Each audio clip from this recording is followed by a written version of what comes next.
Hello, everyone. Welcome to the Wandering Podcast, where we take advisement from outside the box. I'm Rihanna Ritter, your host. I'm an intuitive, sexuality, and authentic expression coach. Are you an accomplished professional who plays the part of having it all figured out?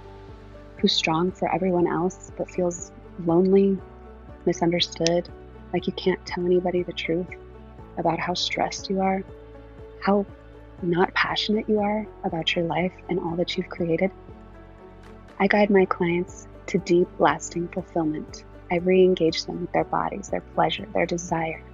I help them align to enjoy fulfillment and prosperity in all areas of their lives. Today, my guest is Molly Booker. She's an author, speaker, and coach, passionate about authenticity, storytelling, and personal growth. Welcome, Molly. Thank you for being here. Oh, pleasure's mine. Thanks for having me. Yeah, so I'm actually really excited to talk about your book, Magic in the Mess. And, I'm going to let you give us a brief overview of what that is about, and then we'll go from there. Yeah, I love it. So, the cover came out so great. Ooh, It's I just love this that. explosion of mess coming out, and that's what the book is about. I couldn't stand mess of any kind. Um, Super perfectionist. I like my spaces very organized. I get such a thrill off of like a check mark and something is like completed, like everything in its place. And I really wanted my life to be that way. And I thought, like, if I could just get all the pieces to align and it all looks great, then I'm going to experience, what it is I've really been looking for: peace, joy, love, belonging, connection, all of those things. And I got really close in my 40s, like in my early 40s. It was so close. I was just about ready to get married for the second time. Like, I messed it up first time. This second time's going to be the one. And I had career that felt aligned. And again, like, this was kind of my second or third go at it. The first one, I made a lot of money, but I wasn't passionate about. So now I've found some balance. I'm making money and I have a job. I'm a pastor of a church. It's very heartfelt for me. So it just felt like I was so close to getting it all aligned, but there were that, whatever we want to call it, that inner nudge, that niggle, that red flag, those things that, were just kind of quiet at first, but the closer I got to like holding this thing all together, the louder those voices got. And until it just was so loud that I just couldn't ignore it anymore. And so I decided, you know what, I'm really just gonna get honest, because when I'm stuck, that's what works for me. Just getting really honest with myself. And the truth was, I um I was getting ready to marry somebody that I wasn't in love with. And then I did marry, like, I didn't stop it early enough. I did get married to somebody who checked the boxes, but who I wasn't really in love with. And there was pieces along my career that, in order to be an ordained pastor, I'm going to have to agree to certain things that just did not feel aligned in my heart. And so with those things, I just got honest and was like, okay. So here I was navigating a second divorce and feeling all the failure and shame that goes along with that, and really questioning my career. And then it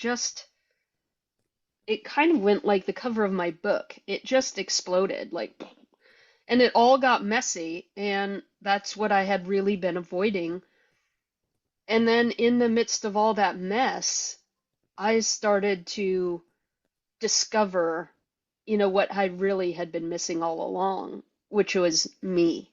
Um, and I found parts of myself in the mess that I didn't even know, and in the space of saying, okay, I don't have it all figured out. I don't know the answer. I'm not sure. Maybe I've made some mistakes here, or maybe I've changed my mind in some places. When I let myself come into that space, all of a sudden there was a real like awakening to my authentic self. All of a sudden, I'm clear on my sexuality. I thought at 47 years old, I at least knew that about myself. Nope. Came out at 47, and then I was like, how did this happen? How did I not see this about myself? And so that's also a lot about what the book is about, the belief systems or the boxes that we either get put into as kids or we put ourselves in that keeps us going down the same path, even if that path is really not authentic or one that's no longer serving us, whether that's career, relationship, addictions, um, or even some of the others that we tend to put ourselves into these boxes of like, I'm not a singer, I'm not a musician, I'm not an artist, I'm not organized, I'm not smart, right? We throw ourselves in these boxes and don't give ourselves room to revisit that later. Yeah, it's incredible. Like so much of your stuff is resonating with me. The perfectionist, the super Yeah, organized, the thrill of checking a box. Like I can't handle a thing out of place in my house, like and yeah, then, yep, like the you said, we society can put us in the boxes and we can put ourselves in. And one of the things that I did very young was I didn't like the mess and the chaos that was my family. And mm, so I decided to be this other thing, which I was going to be going to college and I was going to be a career woman and I was going to have a perfect marriage that was not the way that my parents' marriage was. And I wasn't going to have divorce or blended family. And my kids were going to get along. There would be no fighting or violence, like just so yeah, many yep, little things. And then, as you go through your journey of awakening and healing, you kind of start to recognize there was a point where I needed to have some anger with my family for all the chaos and like not feeling safe, but then to recognize, but I also like shoved myself down this path that really didn't fulfill me. And yeah. there's got to be room for mess. We're humans, we're animals, life is messy. Perfectionism is the way to strangle yourself and suck the life out of you. Yeah, it really can become a prison. When I was looking back on particularly my academic career, I have loved books since I was tiny. Oh my gosh, the Scholastic Book Fair at school was like my Christmas. I loved it so much. I still love books. Um, and so, I've just been such a student. I've gone and gotten 3 master's degrees. And so at this point, as much time as I have spent in education, I know how to I can get perfect grades. I have learned that skill. I've mastered it. I know how to do that. It is not the same way that I would go about learning or engaging in material. Like I can get an A or I can really learn in and dive in, and I kept choosing the grades. I even did that in a degree in spiritual psychology and divinity. I mean, that's like the antithesis of what those, those studies are about. And I wanted to free myself of that because I really am curious and I wanted to really wrestle with material. I wanted to disagree. Oh my gosh, that just helps to say that out loud. I wanted to disagree.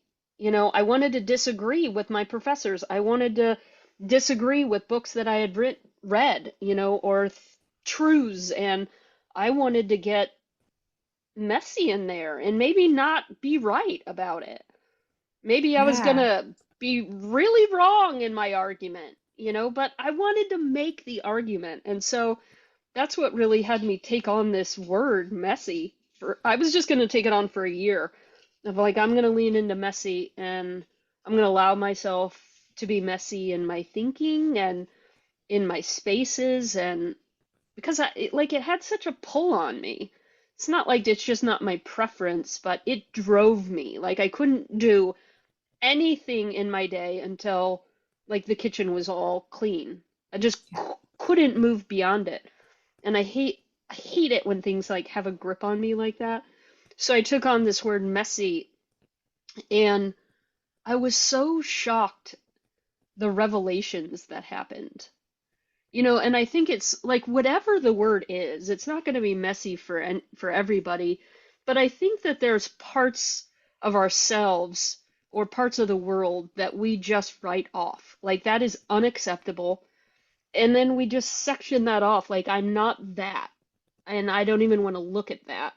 And I think that's the pain that a lot of us experience is when we abandon ourselves, when we fracture off part of ourself, and then, that discomfort then becomes, um, a longing or a hole that we can't seem to fill with anything. It doesn't matter how much money we make, it's never quite enough, or how many promotions, or how many likes, or how many followers, or how many dates we go on, or, none of it really, really touches. And I think until we start to reclaim those parts of ourselves that we have kind of cast aside.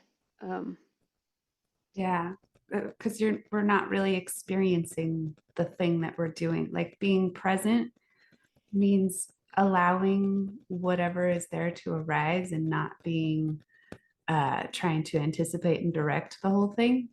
And uh, when we, like you said, fracture out, like, because, when you think about it, quantum physics, whatever, we're all one, right? I mean, this is one universe with tons of galaxies, but they're all pieces of a one. sure. And so we separate ourselves and we reject these parts of ourselves and we don't even attempt to explore. I mean, sexuality in particular is one way where everybody, not everybody, but so many people are so closed off. They're just not even like they'll have a fantasy in their head and they'll feel shame and guilt about it and they'll not even consider ever trying it and they don't want anybody to know and it's really interesting how we think there are these rules that are like we put these rules on Yes. ourselves and we see them as universal law and they're Yeah. not. It's fascinating to myself, I think, how much that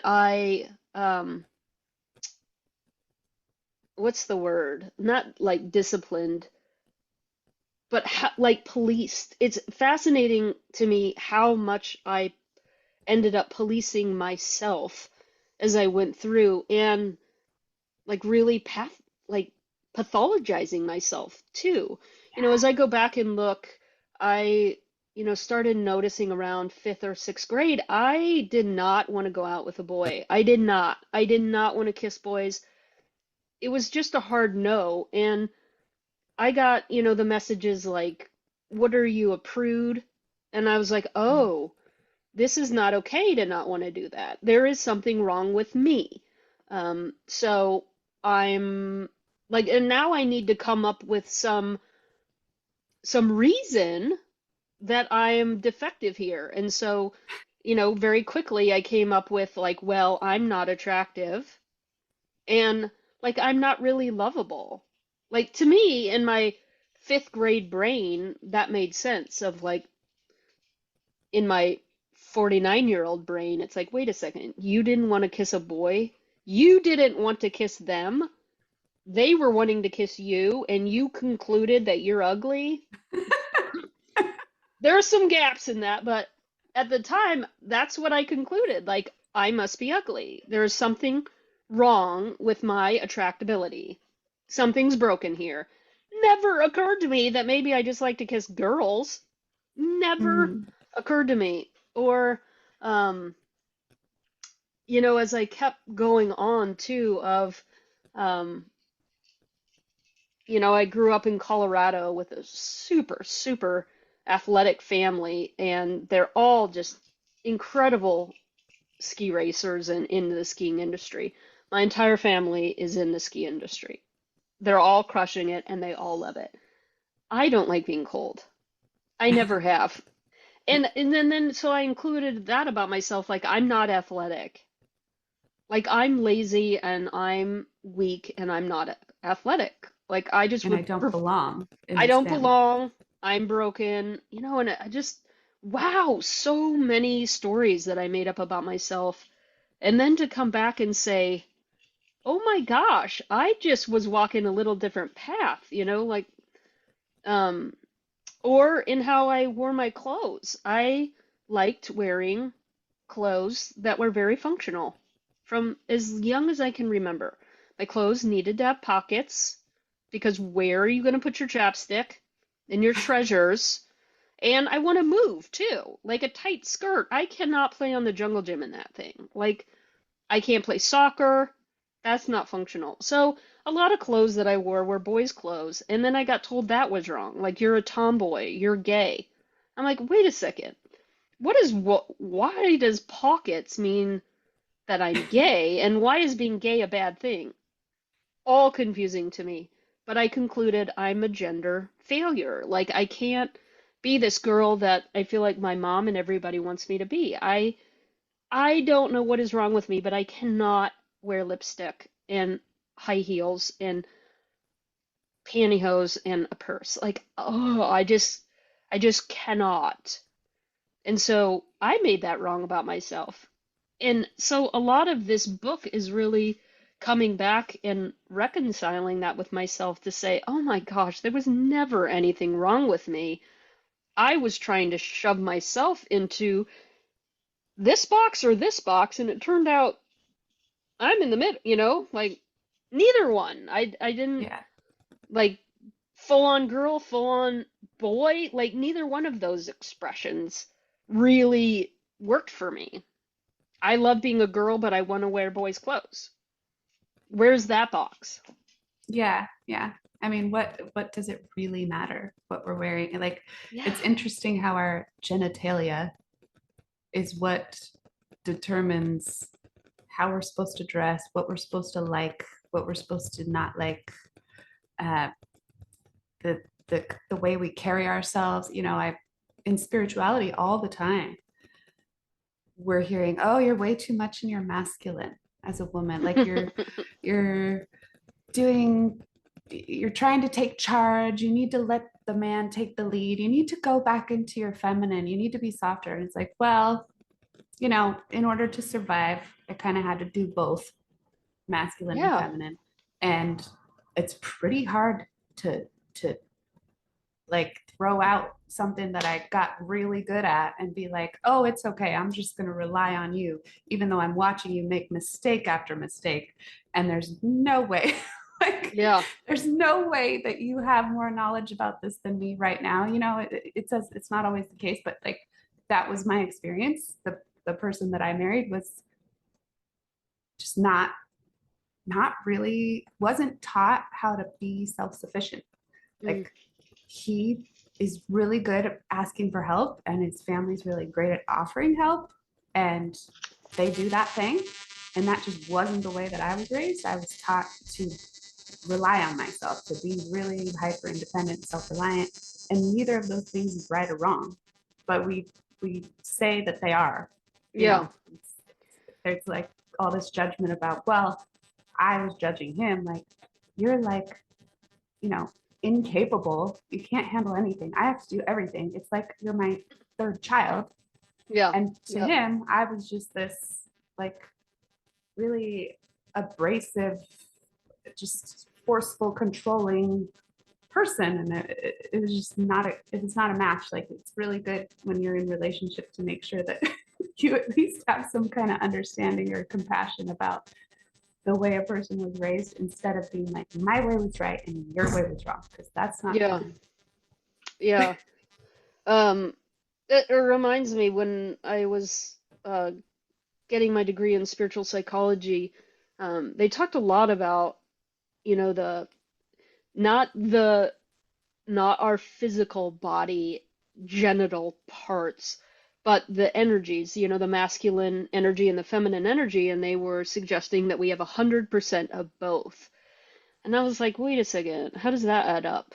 Like, we have 200%. 100% of both. And I really wrestled with that because I was really pushing back on my femininity because I was raised in a very patriarchal home where my dad was the hero. He was a captain, he flew, he had a lot of prestige, power, education, money.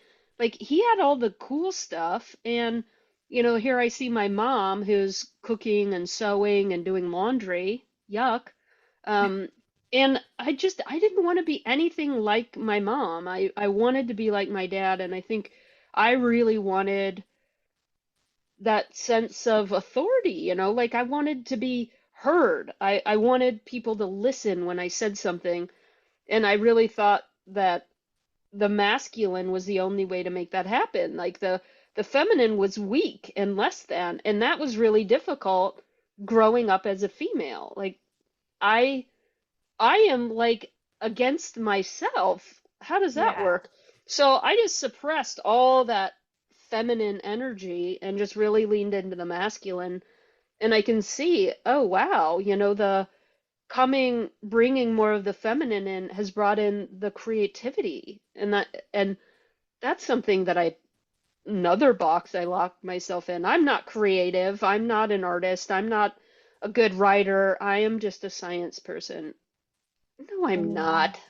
you're a Like, no, writer. I'm not.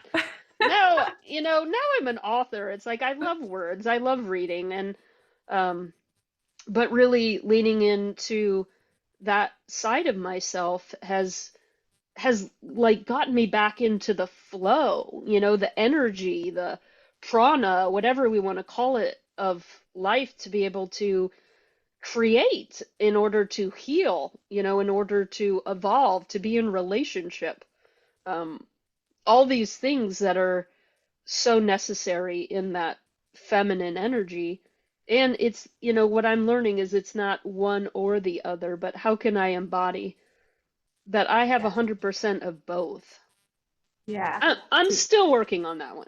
yeah. Yeah. Oh, yeah. I am too. I keep pendulating from Yeah, like major sides of it. Like yeah. I went there, but masculine and then I'm like, feminine, and then yeah. I'm finding my way back a little bit.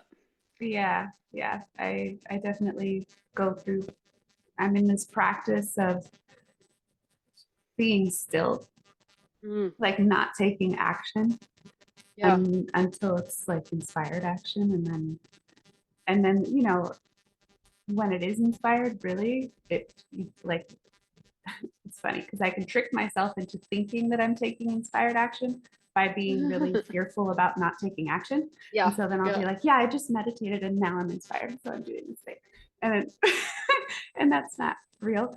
But when I really am taking inspired action, usually it's after I've done a really feminine practice like Mm, dancing, a pleasure practice, eating food conscientiously that tastes really good, like being really present with my sensations and taking in, like being present with pleasure, because I've been in a habit for most of my life of taking pleasure away from myself. Growing up in strict fundamentalist religion, you learn mm, to do without, you learn to be a slave, you learn to, not to hate yourself and to be less than, right? So now I'm like in this practice, okay, I'm going to get into real pleasure and feel that and be present with it for as long as I can sustain that, which, it's getting longer, but it's practice. And then whatever action I take, like I didn't even know I did it. Like it's over and I'm like, oh, whoa, oh, oh, I got that done. Weird. So like yeah. it's so effortless, you know? Yeah, I've been surprised, um, at myself about how hard it is to not take action. Like the not doing to me is so much more challenging than the doing. Of like I'm gonna be still. Like, that's still a really hard one for me. Or to listen. Like I'm just going to take a season of rest. You know, and I think we all have so much judgment against that, you know, the wintering, the hibernation, and thinking that we need to be, you know, bearing fruit all the time. Um, and just how unsustainable that is, and how burned out I think so many people are, because there is that idea that I'm going to keep producing, I'm going to keep efforting. And, you know, what a bad rap rest has gotten, you know, of sleep, literal sleep, or, you know, hey, I'm going to take a season of rest. I've taken 2 years, 2 years of like, I'm not producing stuff at this time. I'm not creating things. I'm not out in the world much, and I resisted that. That was like really difficult, because if I'm not out in the world, if I'm not serving, if I'm not creating, then who am I?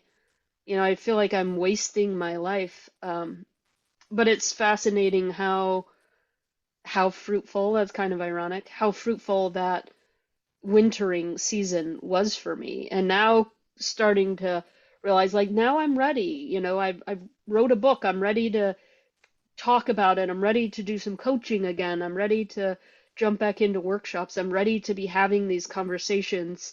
Um, but I think that, man, we really undervalue rest and how We do. necessary that is in the cycle of all of it.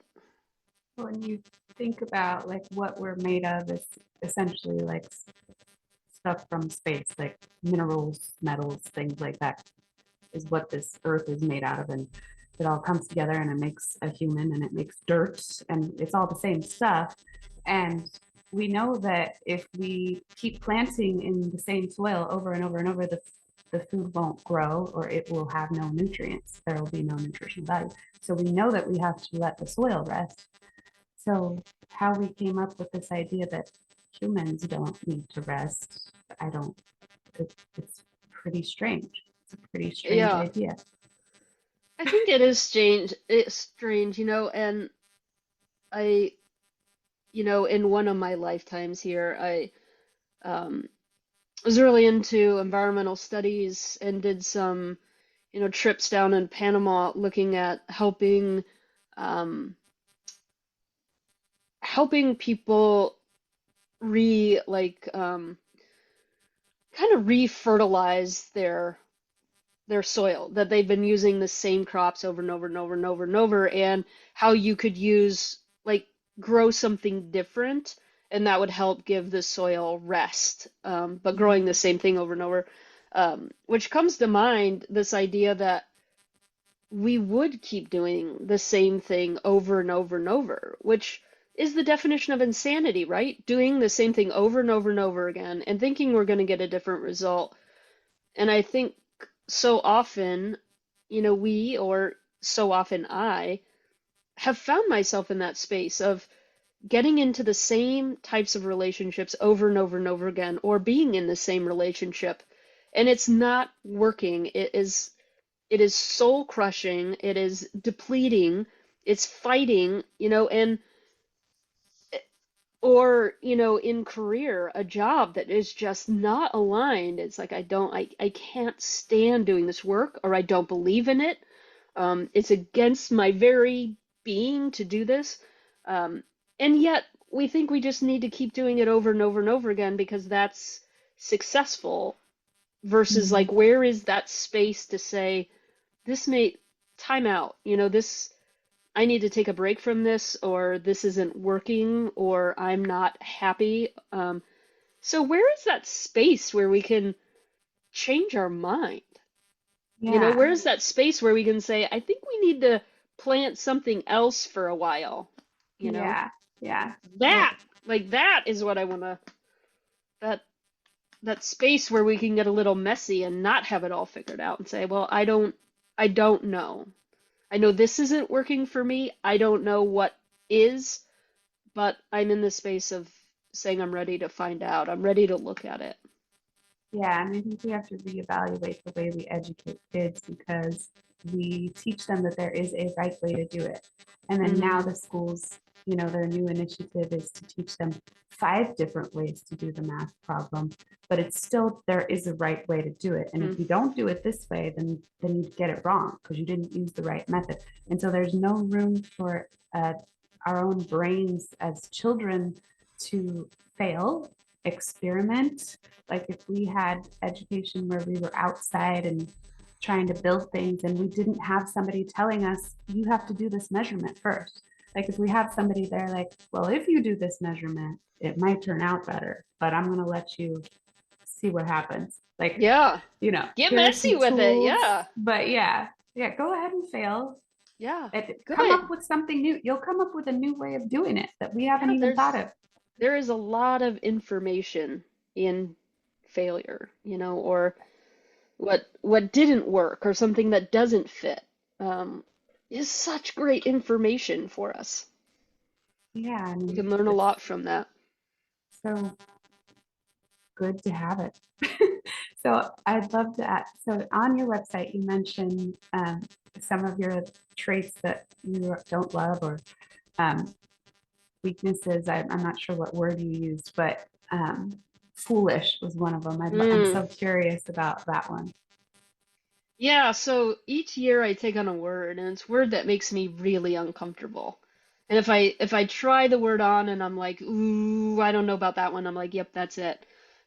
So messy was one year, and the next year I decided to take on foolish. And oh, I realized that that is the last thing that I would want to be seen as is foolish.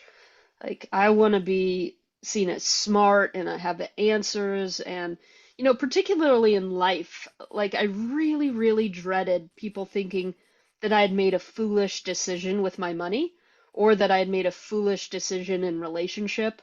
Um, I really tried to be so careful, particularly with my money to save it and put it in the right areas and have my 401k, and I just wanted to be real smart about it. Um, so I decided to take on foolish, and um, I really leaned into that. Like, what does it mean to be foolish? And as I was looking at the tarot, the Fool, the first card, is taking that leap without knowing what's underneath. And I got really good at leaping in my like calculated risks, very calculated vulnerability. Like I would really know the room or know my audience before I would be vulnerable. And that's kind of to me was like I'm gonna know what this landing's like before I'm ever gonna jump. And that's limiting, because I have to already know this step. And so I found like I couldn't get to the next level. That I had written a book and I'd done a lot of speaking and I got to here. And that's as far as I could go with calculated steps. And in order to like really test the edges, to really find the fullest expression of myself, I needed to do something beyond what I knew to be true. Like, how am I going to find my edge if I'm always staying in the line? I never will be able to. So I decided to take on Foolish and, um, did a lot of foolish things. I quit my job. I fell in love with a woman. I moved to Nashville, spent all my life in Colorado. And, I sold some real estate and I, invested in myself. I invested in this book. And it seems foolish to do that. Like, oh, real estate, that's the smarter thing. Um, but it's amazing what has opened up in the willing to take a risk. And, I look at all the people that I am so inspired by, and wow, have they done some miraculously foolish things. Until it works out awesome, and then they're like, and then we look back and say, well, that wasn't foolish. Of course you would do Right. that. Um, Right. But how many But people were saying but to them on the journey, like, don't do that. What are you doing? You're right. crazy. But I don't regret any of it. None of it. And I feel like now I'm now I'm really alive. Like now I'm really living. I think before it was like black and white kind of, and now I've got color by not being afraid to spend money, not being afraid to invest in something different, not being afraid to take a risk in career or in relationship or these other things that I think that I've really kept myself pretty small because that could be calculated. Um, so I don't know. I'd love to hear what words are coming to mind for those who are listening. Like, what's your like, oh, but not that word, whether it's foolish or messy or sexy would be a great one. Like I'm gonna lean into sexy, Delusional right? spirits. Or yeah. Um, We've played with lazy. that one a lot. Yeah. Lazy would be a good one for me too. These words that have just gotten so loaded, I think, you know. Yeah. I Um, love that. The idea of knowing how you're going to land, like knowing the room that you're speaking in before you get vulnerable, because I totally do that. Like, yeah, and you can't know as much as you think you're going to know. yeah, You're still always surprised. There's always like, uh-huh, there's this ego part of you that's like, I need to keep you safe and we're going to make sure we can anticipate what happens. And you never anticipate everything, but to actually not just be silent while I'm trying to chameleon my way in yeah, through a interaction or a relationship would be a yeah. really good I practice. I got a lot of practice in seminary with that because, when I was writing sermons, I wanted to write sermons that people would agree with me. Yeah, Like the whole room would be like, Amen, and I kept taking all these prophetic leadership and um the word is escaping me right now, but like liberation theology and all these things I'm inspired by, and I'm like the things that I really want to talk about, I'm not going to get agreement in this congregation. I really want to push back on that a little bit, and so I think there's a word in there for me too about like disagreement, or there's probably a better word that's a little more fun in there, but challenge or discourse or right, like yeah, disruptive, like yeah, that would be a good one. To be a disruptor, and I have never wanted to do that. I have not wanted to make anyone uncomfortable. I don't want people to disagree. So I'm looking for, what's the consensus? How can I find agreement? And man, if we look in the world today, like agreement is the last thing we need. We need disruptor. Like, let's really, really look at this. Let's wrestle with it. Let's not just take this as the truth or so or right or just, but really checking in with our heart. And is this something that aligns? Like, is this something that I really believe in my heart? And if not, having the courage to speak up about that of like, hey, I don't see it the same way. yeah, yeah. We're not. I mean, I'm a serial conflict avoider, so Yeah, there's yeah, there's definitely and in some ways that is kind of my role in humanity, like bringing harmony and bringing two very opposite opinions to maybe a place of it, like diplomacy. If you do those yeah, personality quizzes yeah, and yeah, you do your human design and you check all your astrology, like you find out, oh, this makes a lot of sense that I'm this way because I'm kind of designed to be that way. But to have the courage to challenge, to push back on something and say, well, that's the solution.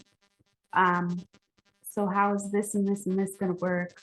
Explain this and this. Okay, well, I'm not criticizing you. what I'm trying to do is to come to a workable solution that we can implement right now, right? Yeah. Like, I think we need a lot more of that in if we're going to have, socioeconomics.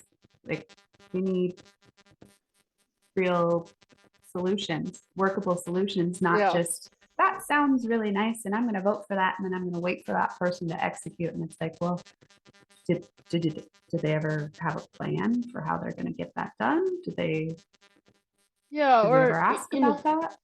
I think one that I'm really looking inside of myself is my silence.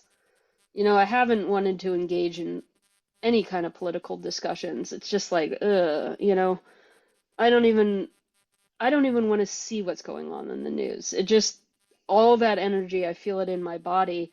Um, but by being silent, that's agreement. I'm just agreeing with the way that things are going, and um, it does take something inside of myself to look at something that is really difficult to see, um, to look at legislation that's happening, um, to look at books that are being banned or things that, wow, I really disagree with that, and to start speaking about them, to bring that into the light, to say, we need more queer stories. Like I want more queer stories. I don't want these voices to be silenced. I don't want a ban on all of these stories. Like all the stories matter. Um, Yeah. I but I mean, find this, I'm at the beginning stages of getting more vocal about um, my truth or how I see it or what works over here for me rather than just being like, well, I don't like the way things are going, but hopefully it'll just be fine. right. I'll Well, poke my it's head out again just, in 4 years and we'll see. right. It's just funny that, like, it's not like queer people ever didn't exist. Like, it's always been there. So their stories are relevant. Like, it's Yeah. people need to know that there's more than just them, that they're not alone, that they're not, by pretending, by silencing them and not allowing their stories to be heard, it doesn't make them go away. It doesn't Yeah. make them disappear. It doesn't make, it's just a silly waste of energy. Like, Yeah. what is the big deal about suppressing it? Let people find their tribe, have their similarities, have their understanding, compassion, curiosity, and let us be whatever we are because it's such a wide spectrum and we need all of it. Yeah.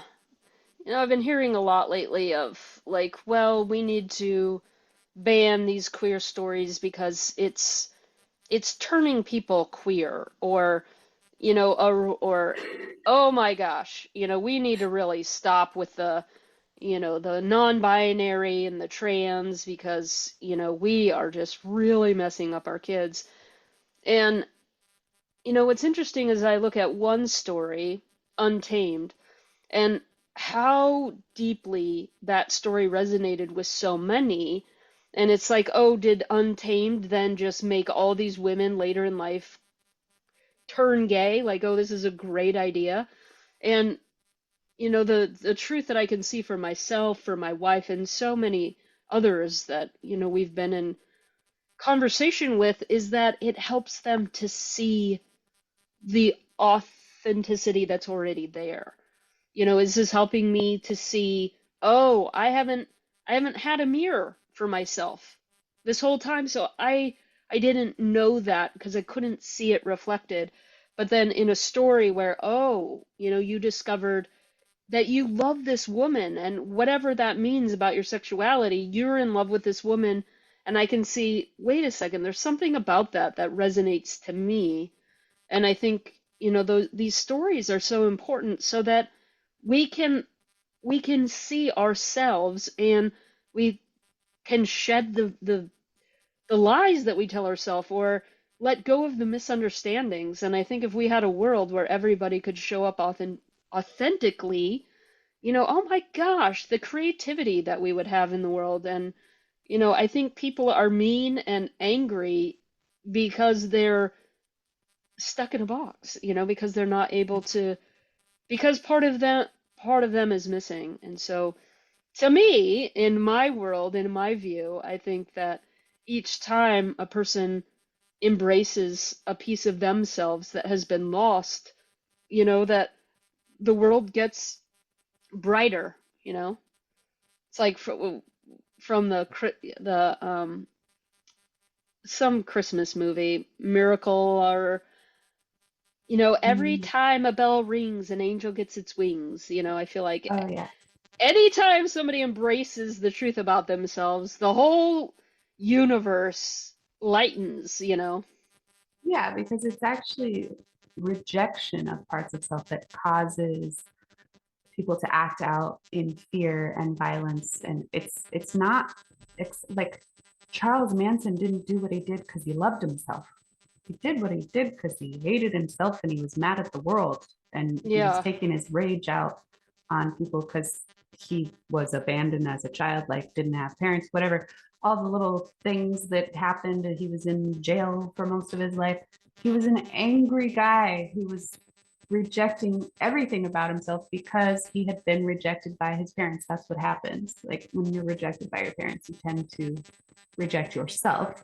We don't all become, murderers, but yeah.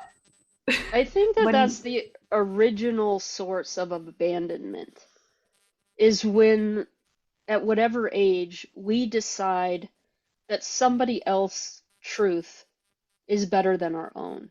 And so we leave our own knowing to go be with somebody else's who we think is better, smarter, sexier, flashier, whatever.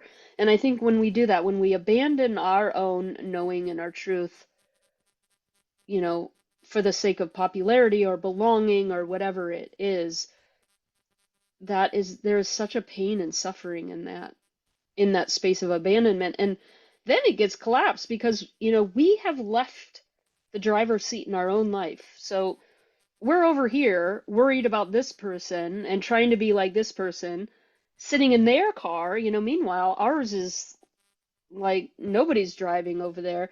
And then it feels like we've been abandoned by others. It feels like, oh, like I'm not lovable here, or I don't have any friends. And it's fascinating that it's so backwards. It's like, well, I don't have enough out there. I don't have enough people. I don't have enough love. I don't have enough opportunity. And we think it's all these things out there, but really, when we come back and bring these pieces back to ourselves, oh my gosh, like it doesn't make sense. It doesn't make sense to me that I would come back to myself and now feel a sense of belonging. How does that work? right, but it does. It does, it Yeah, does. when you I've had, start making your own yeah, discovery of yourself more interesting than what's on the TV or any input that's coming from out there, you start to actually enjoy being with yourself, and then you abandon yourself less and less and less, and then you yeah, become more and more authentic, and you can love more. right. Yeah, I've had seasons where I've had really large social groups, like tons of friends, and felt so lonely. And other seasons where my tribe is really, really small and spending most of the time, with myself or with my pups. And those are the times that I feel the deepest sense of connection and belonging. So it, it's a tough one to learn, but I've realized it's not out there, it's in here. Yeah, Like outer experience is a reflection of your inner reality. And if you want the outer experience to be different, spending time manipulating it out here doesn't touch it. It's the opportunity is to come in and um, change the reality there, change the belief system, and is fascinating. Then the world shifts. yeah, yeah. I'm going to stop us right there because it seems like there's some construction happening next door. But This, that's really beautiful, and I think that's a great note to end on. yeah, Like our outer this is my reality. co-working inner. space right now. Very nice. I've Oh, got dogs on each side. Like, okay. awesome. Awesome. Well, Yeah, thank you great for being conversation. here. Yeah, Yeah, thank appreciate you. it. I think we could talk more. So maybe Right. we Lots can of, do this again. yeah, I'd love But to. Part two. yeah.